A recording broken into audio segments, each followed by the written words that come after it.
Asim ibn Thabiti. Kush lufton, le të luftoj ashtu siç lufton Asim ibn Thabiti, Muhamedi a.s. Kureshitët, i madh dhe i vogël, zotrin dhe sklevër, dolën në Uhud që ta luftojnë Muhamedin a.s. Urrejtja shtazarake u kishte mbushur zemrat e tyre me një egërsi të papar, dhe dëshira hakmarrjes për të vrarët në Bedër i kishte kapluar marrëzisht shpirtrat e tyre të trazuar. Nuk u mjaftoi vetëm kjo, por me vete morën edhe zonjat kureshite, që t'i nxisnin burrat e tyre për luftë, të ndezin në shpirtrat e tyre ndjenjat luftarake dhe t'u forcojnë vendosmërinë e tyre sa herë që u dobësohej elani luftarak. Në mesin e grave që dolën ishte edhe Hindi, e bie e Utbes, përndryshe e shoqja e Abu Sufjanit, pastaj Rejta bintu Munebi, bashkëshortja e Amr ibn Ulasit, dhe Sulafe bintu Sad, me të shoqin Talhan dhe 3 djemtë e saj, Musafiun, Gjulasin dhe Kilabin, si dhe shumë gratë të tjera. Kur u takuan dy taboret në Uhud, e zjarri i luftës filloi të ndizet, Hindi, e bie e Utbes dhe gratë e tjera që ishin me të, dolën prapa radhve, morën defat në duar dhe duke u rënë atyre recitonin: nëse vërsuleni në luftë, do t'ju përqafojmë dhe do t'ju shtrojmë shtrojat më të mira, por nëse zbrapseni, do të ndahemi prej jush përgjithmonë. Brëhoritjet e tyre ndezin edhe më shumë urrëtie në zemrat e luftëtarëve dhe thuajse ndikonin në shpirtrat e tyre si magjia. Kur luftimet në fushë betejë u pashitën dhe kureshët i detyruan muslimanët që të zbrapsen duke lënë pas shumë të vrarë, gratë e kureshëve, të cilat i kishte pushtuar euforia e fitores, lëshonin zëra dhe ulërima duke hecur dhe brohoritur në përfushën e betejës. Filluan t'i masakrojnë të vrarët në mënyrë shtazarake, duke u ashqyer barqet, duke u nxjerrë syt, duke u prer veshët dhe duke u sakatosur hundët. Njëra prej tyre nuk mundi ta qetësoj tërbimin e saj shtazarak, derisa bëri nga hundët dhe veshët e dëshmorëve musliman qafore dhe byzylyk, duke u stëlisur me to në shenjë hakmarrjeje për babain, vëllan dhe xhaxhain e saj, të cilët më parë ishin vrarë në Bedër. Por Sulafe binti Sadi kishte halle dhe prekupime të tjera në dallim nga gratë kureshite. Ishte të jetë shqetësuar dhe brengosur, pasi priste t'i vinte burri apo ndonjëri prej trebive të saj që të marrë vesh për gjendjen e tyre dhe pastaj të bashkangjitet grave të tjera në gëzimin e fitores. Pritja e pashpresës zgjati tepër. Prandaj vendosi që të futet thellë në vendin ku ishte zhvilluar betejë dhe filloi të shikojë fytyrat e të vrarëve. E kecte mbi kufomat e të vrarëve, e gjeti burrin e saj të vrarë dhe të mbuluar me gjak. Nga pezmi, si luaneshe të rrobuar, filloi të vrapojë në përfushë betejë duke kërkuar me sy bijtë e saj, Musafiun, Kilabin dhe Gjulasin. Nuk vonoi shumë dhe i pa të shtrirë në luginën e Uhudit. Musafiu dhe Kilabi kishin vdekur, ndërsa Gjulasin e gjeti ende të gjallë, duke u përpëlitur në anktet e vdekjes. Sulafeja u hodh përmbi djalin e saj, të cilin e kishin kapluar rrethet e vdekjes, ja vendosi kokën në prehrin e saj dhe filloi t'i fshi gjakun nga balli dhe nga goja e tij. Lotët tashmë ishin tharë nga fatkeqësia që e kishte goditur. Ju drejtua atij dhe e pyeti: "Kush të mbyti, o biri im?" Ai u përpoqi përgjigjej, por rrethet e vdekjes e ndalën.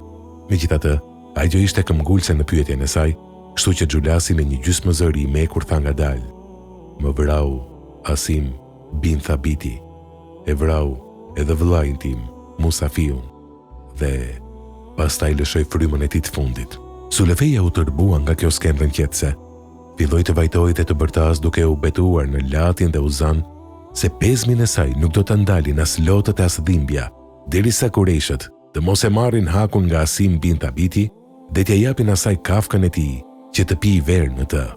Pastaj u zotua se atij që e zë apo e mbyt Asimin dhe ja sjell kokën e tij, do t'i jap çfarë të dojë nga pasuria e saj e vlefshme. Lajmi i zotimit, premtimit të saj, u përhap me shpejtësi rrufeje ndër kurejsh, kështu që çdo i ri nga të rinjtë e Mekës shpresonte se do ta gjejë dhe do ta mbys Asimin dhe t'ia sjell kokën e tij Sulafes. Mos ndoshta ai do të jetë fituesi i shpërblimit të saj. Pas Uhudit, muslimanët u kthyen në Medinë dhe filluan ta përkujtojnë betejën dhe rrjedhat e saj. Për të vrarët kërkuan mëshirë nga Allahu dhe me dëmshuri e respekt përkujtonin ata të cilët u sprovuan dhe u persekutuan. Prej atyre që përmendi më së tepërmi ishte Asim bin Thabiti. U habitën se, si që e mundur që në mesin e atyre që i kishte vrarë Asimi, të ishin edhe 3 vlezër të një shtëpie. Dikush prej tyre tha, si mund të çuditeni për këtë? A nuk ju kujtohet kur i dërguari Allahut në prag të luftës së Bedrit të na pyeti si do të luftojmë? A nuk ju kujtohet kur u ngrit Asimi dhe e mori harkun e tij në dorë dhe tha, kur armiku të jetë afër meje, 100 hapa, gjuajtja do të jetë me shigjeta. Kur të afrohen aq sa i arrin shtiza, atëherë sulmi do të jetë me shtiza, gjersa të thyen ato. Kur të thyen shtizat, i lëm ato më njanë dhe i rrokim shpatat e luftojmë me to. I dërguari Allahut i tha, kështu është lufta e vërtet. Kush lufton, le të luftoj, ashtu siç lufton Asimi.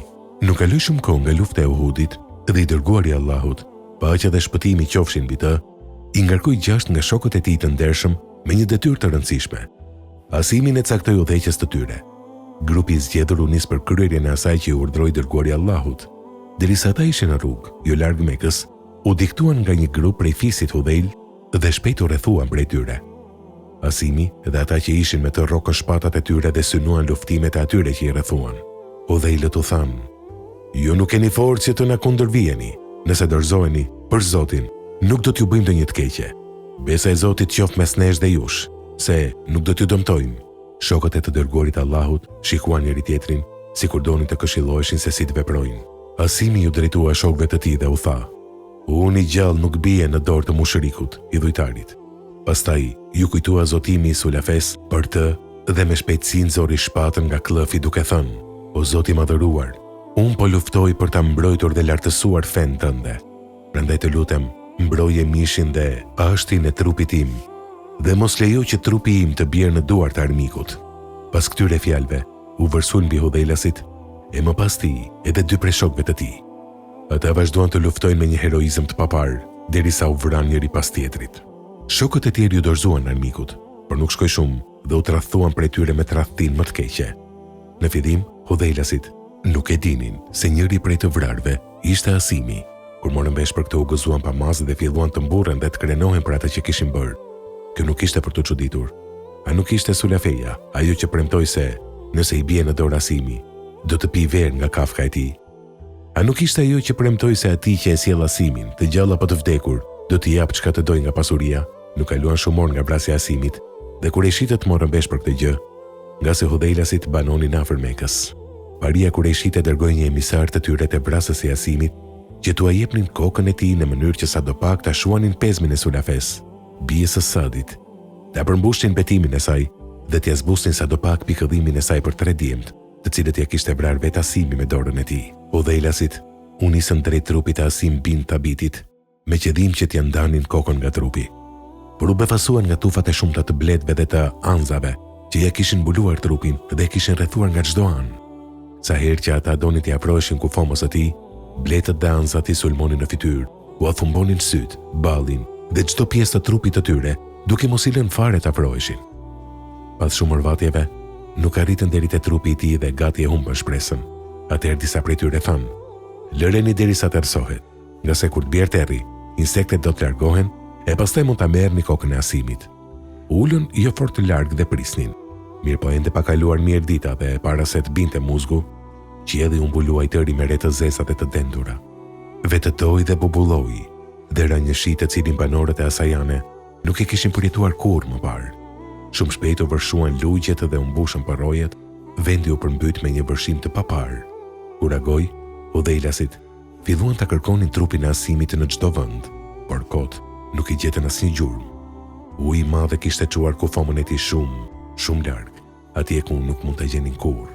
Allahu ju përgjigj lutjes së Asim bin Tabitit dhe e mbrojti trupin e tij të pastër prej masakrimit. E mbrojti kokën e tij fisnike që të mos pihet verë me kafkën e tij. Vërtet, Allahu kurse si nuk ju mundson jo besimtarve mbi zotërim të plot mbi besimtarët.